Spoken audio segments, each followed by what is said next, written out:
இறை அன்பர்களுக்கு வணக்கம்.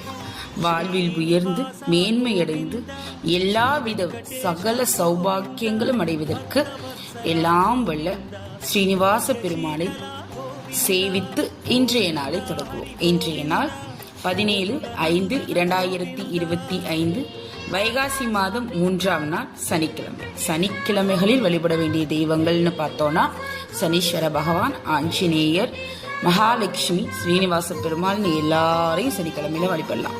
ஸ்ரீனிவாச பெருமாளை எதற்காக நாம் வழிபடுகிறோம் அப்படின்னா மன நிம்மதி, சாந்தம், தொழில் விருத்தி, செல்வம், இதற்காகத்தான் நம்ம ஸ்ரீனிவாச பெருமானை சேவிக்கிறோம்.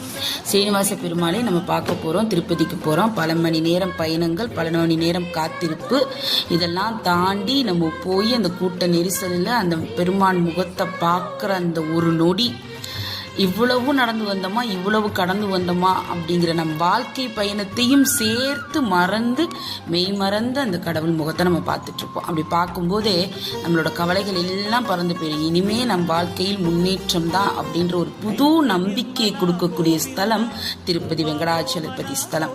ஸோ அந்த மாதிரி ஸ்ரீனிவாச பெருமாள் எங்கெல்லாம் இருக்காரோ அங்கெல்லாம் போய் அவரை கும்பிட்டுட்டு மனசார வேண்டிட்டு புது நம்பிக்கையுடனும் மன அமைதியுடனும் நம்ம வரலாம். இன்னைக்கு சனிக்கிழமை அப்படிங்கிறதுனால நீங்கள் ஸ்ரீனிவாச பெருமாளை வேண்டிக்கிட்டு அவருக்கு ஒரு துளசி மாலை வாங்கி போட்டு சாமி கும்பிட்டுட்டு வாங்க.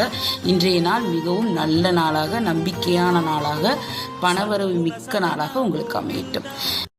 இன்றைய நாள் மிருகசீரிசம் மற்றும் திருவாதிரை நட்சத்திரக்காரங்களுக்கு சந்திராஷ்டமம் இருக்குங்க. சந்திராஷ்டமம் இருக்கக்கூடிய நட்சத்திரக்காரர்கள் கொஞ்சம் கவனமாயிருங்க. இறை வழிபாட்டில் முழுக்க உங்களை ஈடுபடுத்திக்கோங்க. சிந்தனைகள் முழுவதும் இறைவனே இருக்கட்டும்.